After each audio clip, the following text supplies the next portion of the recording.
आता जाणारे इम्तियाज जलील यांच्याकडे. इम्तियाज जलील आता औरंगाबादमध्ये आहेत, MIM पक्षाचे आमदार आहेत.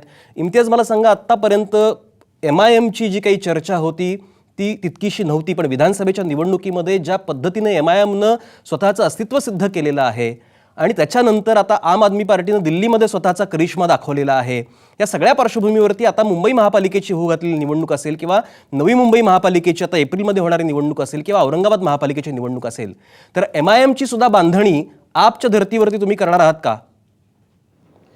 नक्की करणार आहे आणि आम्ही सुरुवात पण केलेली आहे. आम्हाला हे सांगायचे आहे की आपला जे यश मिळालेलं आहे दिल्लीला, ते यश कशासाठी आहे कि तुम्ही परफॉर्म करा, नहीं तर तुम्ही पेरिश होणार. अगर आप परफॉर्म नहीं करेंगे तो आप खत्म हो जाएंगे. हा मेसेज वोटरांनी दिलेला आहे दिल्लीमध्ये आणि महाराष्ट्रामध्ये पण तसंच होणार आहे. आता आम्ही एक्झाम्पल देतो औरंगाबाद महानगरपालिकाची. मागच्या 25 वर्षापासून शिवसेनेकडे ही महानगरपालिका आहे. जेव्हा मी औरंगाबादला सोडून गेलो होतो 10-12 वर्षा अगोदर, तर ह्या शहराचा जे रँकिंग होतं तर एशियाचा फास्टेस्ट डेव्हलपिंग सिटी म्हणून औरंगाबाद ओळखायचं. पण आता काय झालेली आहे, शहराचे रस्ते कसे आहे, शहराची कचऱ्याची समस्या जी आहे, शहराच्या पाण्याची आणि वीजची समस्या जी आहे ती इतकी मोठी आणि इतकी भयानक झालेली आहे की त्याचा रस्ता कुठे आणि कधी मिळणार हे समजत नाही. तर लोकांना हे समज झालेली आहे की हे लोक जे आहे, जे पार्टी सत्तेमध्ये होते 20-25 वर्षात, ते त्यांनी काही नाही केलेले आहे. आणि आम्ही लोकांसमोर जेव्हा जाणार आहे त्यांना सांगणार आहे की तुम्ही सगळ्यांना आजमावले आहे, आता आम्हाला एक संधी द्या. आणि आप पार्टी येत आहे तर त्यांचं पण आम्ही स्वागत करणार आहे. किंवा नवीन पार्टी जेव्हा येते ना तर त्यांना काही करण्याची इच्छा असते, त्यांना एक कॉन्फिडन्स असते की आपण काहीतरी नवीन करून दाखवू. हे जे जुने झालेली पार्टीज आहे त्यामध्ये काँग्रेस सामील आहे, राष्ट्रवादी आहे, शिवसेना आहे, भाजप आहे, ते वर्षानुवर्षी वोटर्सनी त्यांना आजमावलेलं आहे, त्यांना ट्रायड अँड टेस्टेड केलेलं आहे आणि ते सगळे फेल झालेले आहे. आम्ही लोकांना हे सांगणार आहे, तुम्ही आम्हाला फक्त एक संधी द्या आणि बघा आम्ही कसा विकास करणार आहे.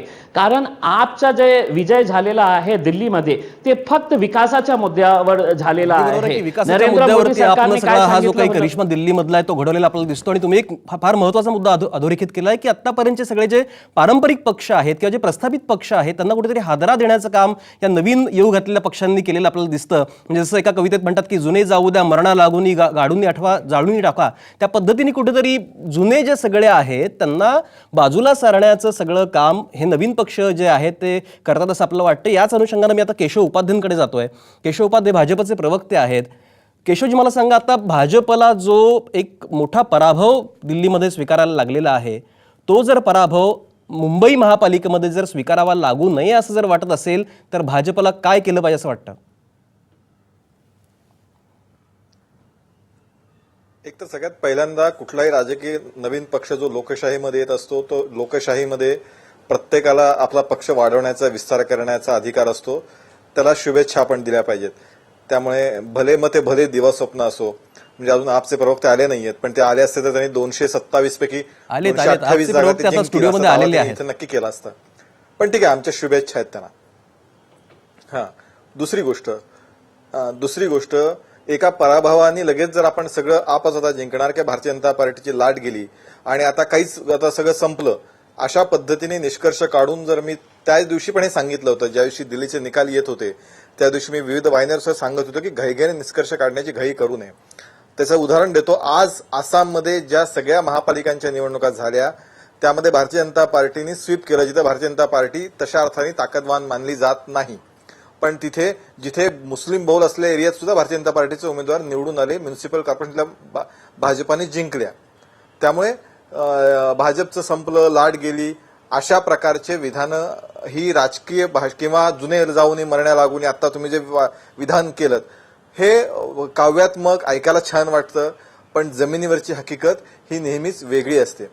शेवटी कुठलाही राजकीय पक्ष हा केवळ घोषणांवर वाढत नसतो, तर त्याच्याबरोबर त्याला असणारी संघटनेची जोड, लोकांना त्याचा विश्वास, विचार कसा आवडतो, जवळचा वाटतो आणि लोकांमध्ये एक विश्वासाचा क्रेडिबिलिटी ज्या पद्धतीने त्याची वाढते, या सगळ्या गोष्टींवरती कुठल्याही राजकीय पक्षाची वाढ होत असते. आता प्रश्न झाला दिल्लीमध्ये, मग दिल्लीत जिंकलंच, प्रश्न असा आहे की दिल्लीत जिंकल्याचं सगळ्यात महत्वाचं, गेले 6-7 वर्षापासून अरविंद केजरीवालांचा पक्ष तिथे काम करतोय. तिथे त्यांची त्याच्यापूर्वी एनजीओ होती आणि एक अण्णा हजारेंचं आंदोलन झालं होतं. या सगळ्याचं एक वातावरण, एक दिल्लीचं एक वेगळाच केस म्हणून विचार केला पाहिजे. ह्याचा अर्थ मुंबई, औरंगाबाद या ठिकाणी लगेच ते आले. मुंबईच्या 227 पैकी 228 जागा त्यांनी जिंकल्या. औरंगाबादमध्ये ते आले, त्यांनी पाहिलं, त्यांनी जिंकलं. हे फक्त चित्रपटात घडत असतं. वास्तवामध्ये असं घडणं, राजकारणामध्ये असं घडणं हे फार दुर्मिळ घटना असतात. अशा गोष्टी फार दुर्मिळ असतात आणि त्यामुळे या निकषावरून आता ते येऊन जिंकतील हे आपण काढणं थोडंसं अतिरंजित होईल. बाकी त्यांना आमच्या शुभेच्छा. तुमच्या शुभेच्छा आपण त्यांच्यापर्यंत पोहोचवत. रवी श्रीवास्तव आता स्टुडिओमध्ये दाखल झालेले आहेत. रवी श्रीवास्तव हे आम आदमी पार्टीचे प्रवक्ते आहेत. दिल्लीमध्ये या सगळ्या प्रचाराच्या सगळ्या प्रक्रियेमध्ये, त्या पूर्ण कॅम्पेनिंगमध्ये रवी श्रीवास्तव तिकडे दिल्लीमध्ये मला वाटतं महिनाभरापासून मुक्कामी होते, तळ ठोकून होते. तिथला सगळा ग्राउंड लेवलचा अनुभव त्यांना आहे. तसं सगळं जे नेटवर्क दिल्लीमध्ये त्यांनी उभारलेलं होतं, आता मुंबई महापालिकेची निवडणूक आहे, नवी मुंबई महापालिकेची निवडणूक आहे. आम आदमी पार्टी त्याच धर्तीवरती, दिल्लीच्याच धर्तीवरती इथे सुद्धा यश मिळवेल असं तुम्हाला वाटतं का? बिल्कुल मिलेगा दुर्गेश जी. आपका सबसे पहले तो केशव जी ने हमें शुभेच्छा दी, इसके लिए मैं उनका हार्दिक धन्यवाद करता हूं.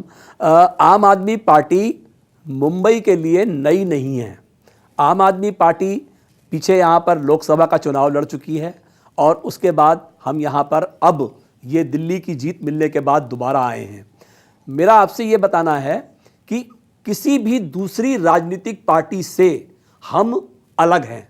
हमारा एक ये सोचना है और हमारी ये राजनीति जो हम कहते आए हैं कि हम राजनीति करने नहीं बदलने आए हैं, तो हमारा सबसे अलग है. कोई अगर ये कहता है कि दूसरी छोटी पार्टियां भी इस तरह से आगे आएंगी या दूसरी पार्टियां भी इस तरह से काम करेंगी, तो वो हमारा नज़रिया है ही नहीं. देखिए, आप सफ़ेद पैसे से केवल चुनाव लड़ना, अपराधियों को टिकट नहीं देना, हमारा जो हमारे मूल सिद्धांत हैं वो हमारे दूसरी राजनीतिक पार्टियों से अलग हैं. और ये चीज़ अब दिल्ली की जनता को रास आ गई. जैसा आपने बताया कि मैं 1 महीने वहाँ पर काम कर रहा था और मैं ग्राउंड पे काम कर रहा था और मैंने ये चीज़ देखी कि जनता बदलाव चाहती है. बदलाव, आपने कहा जब भारतीय जनता पार्टी आई तब भी कहा कि जनता बदलाव चाहती थी कांग्रेस से, इसलिए भारतीय जनता पार्टी आ गई. बट वास्तविकता यह है कि हम किसी पार्टी का सब्स्टिट्यूट नहीं है, हम ऑल्टरनेट हैं. अगदी बरोबर आहे की तुम्ही कुठल्याही पक्षाचा पर्याय नाही, म्हणजे तुम्ही तर एक पर्याय म्हणून स्वतःला पाहता आहात. राजकीय स्थिती बदलण्याचा तुमचा प्रयत्न आहे. मग असे केशव उपाध्ये बोट वर करत होते. केशव उपाध्ये मला सांगा, आता रवी श्रीवास्तवांनी जे विधान केलेलं आहे की आम्हाला कोणत्या राजकीय पक्षासारखं, इतर राजकीय पक्षासारखं काम नाही करायचं, आम्हाला राजकीय व्यवस्था मुळातनं बदलून टाकायची आहे. काय म्हणणं आहे तुमचं याच्यावरती? नाही, असं आहे, मुळामध्ये आज ते जिंकलेले, त्यामुळे स्वाभाविकपणे जिंकलेल्याचं सगळंच बरोबर असतं असं एक साधारणतः आपल्याकडची धारणा आहे. पण यथावकाश म्हणजे मी त्यांच्यावर 4 उदाहरणं देऊ शकतो की ते प्रस्थापित राजकीय पक्षांपेक्षा काही वेगळे नाहीत.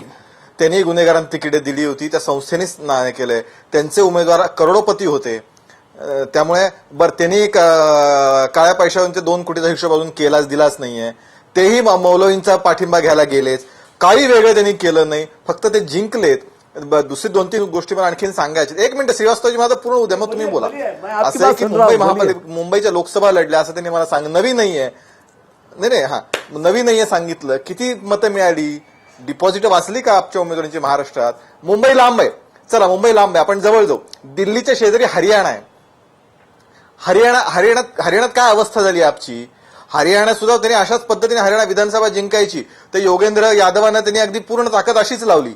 त्यामुळे प्रश्न असा आहे की मी मगापासून सांगायचा प्रयत्न करतोय की एक निवडणूक ही दुसऱ्या निवडणुकीसारखी नसते आणि त्यामुळे आपण एका निवडणुकीत यश मिळालं, आता याचा अर्थ लगेच आम्ही व्यवस्था बदलायला निघालोय. आपण बघूया पुढच्या काळात. मागच्या 49 त्यांनी हेच केलं. त्यांनी रिलायन्सच्या विरोधात मोठ्या मोठ्या बाता मारल्या. आपण निवडून आल्यानंतर ते रिलायन्स वीज कंपनीला पैसे दिले. हे सगळं आपण बघितलंय. त्यामुळे आज मला तरी टीका करायची नाहीये, कारण जिंकलेला नेहमीच बरोबर असतो.